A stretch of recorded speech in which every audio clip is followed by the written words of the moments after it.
मेरे भाइयों और बहनों, आपका स्वागत है। मुझे उम्मीद है कि आप सभी अच्छे हैं। हम आपके लिए कहानियां बना रहे हैं। मुझे उम्मीद है कि आप साझा करेंगे, सब्सक्राइब करेंगे और लाइक बटन दबाएंगे। चलिए कहानी शुरू करते हैं। चार दोस्त, नील, शिवानी, कार्तिक और रिया, वीकेंड ट्रैकिंग के लिए पश्चिम बंगाल के झिलमिल जंगल की ओर निकले। वो जगह सुनसान थी, इंटरनेट नहीं, कोई सिग्नल नहीं, बस पहाड़, पेड़ और चुप्पी। झिलमिल जंगल का बरगद वाला इलाका पार मत करना, वहां रात में कुछ और जागता है। पर दोस्तों ने हंसते हुए उसकी बात को मजाक समझा। पहला दिन मजे में निकला, लेकिन जब वो कैंप लगाने के लिए रुके तो अनजाने में बरगद वाले हिस्से के पास ही टेंट लगा दिया। रात के 2:30 पर शिवानी की नींद खुली, किसी के गुनगुनाने की आवाज से। वो बाहर आई, देखा रिया टेंट के बाहर पेड़ की ओर देख रही थी, जैसे किसी से बात कर रही हो। रिया, क्या कर रही हो? रिया बोली। वो मुझे बुला रही है, वो पेड़ में रहती है, बहुत अकेली है। शिवानी पीछे हट गई। तभी रिया अचानक बेहोश हो गई। सुबह गाइड वापस आया और सबको कड़ी डांट लगाई। उसने बताया कि वो बरगद 300 साल पुराना है और उसके नीचे कभी एक औरत की आत्मा को दफन किया गया था। नाम था सविता। वो एक तांत्रिक की बेटी थी, जिसे गांव वालों ने चुड़ैल समझकर जिंदा दफना दिया।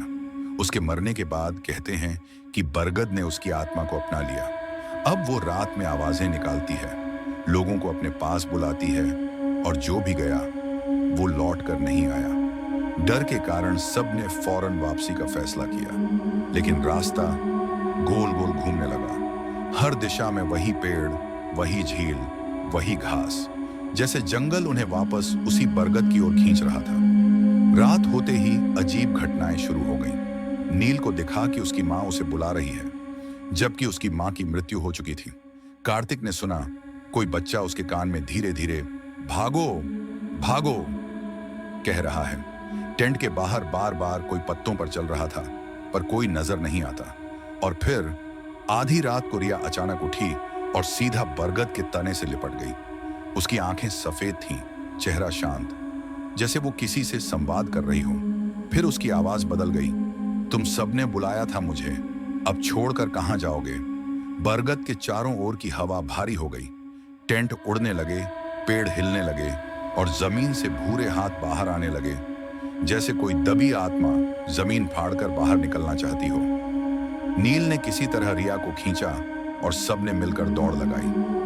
जंगल जैसे पीछे पीछे दौड़ रहा था। सुबह के उजाले में सब थककर एक मंदिर के पास पहुंच गए। वहां गांव के कुछ लोग मिले, जिन्होंने बताया कि हर कुछ सालों में जंगल किसी को चुनता है। जब सबने मुड़कर गिना, रिया नहीं थी।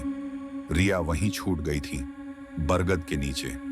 कहते हैं आज भी अगर कोई उस जंगल में जाए तो एक लड़की की आवाज सुनाई देती है, मैं अकेली नहीं हूं अब, तुम भी यहीं रह जाओ।